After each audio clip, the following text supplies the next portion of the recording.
I reckon we're here because the world has changed. In fact, the world has gone a little bit out of whack.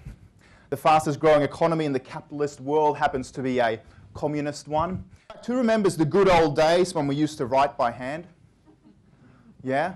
The good, nice, reassuring sound of the 56K modem. Now, things are not the way they used to be. Even in Japan, here in Asia, they had a Bulgarian sumo wrestling champion in 2008. Truly, things are shifting in the world. Actually sexy once again. Did you know that? Because vampires drive them. Have you noticed?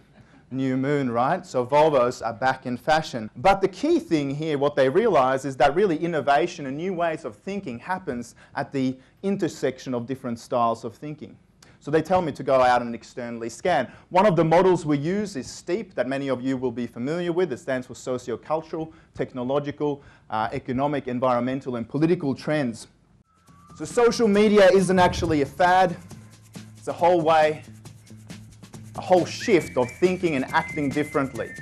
Gen Y talent talks to Gen Y talent about your employment brand.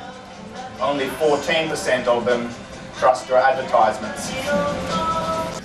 20% of UK divorce petitions in 2009 cited Facebook as a factor. Clearly, social media is a double-edged sword, also so for your organisation. 21% of employees were highly disengaged at the end of 2009. I want to do a quick psychometric test with all of you. This is from the very sophisticated psychometric testing house, YouTube. Ask yourself whether this girl is spinning clockwise for you or anti-clockwise. Now, the brainy twist was that at the University of Houston, they put people's brains into functional MRI scans to test whether this was actually accurate or not.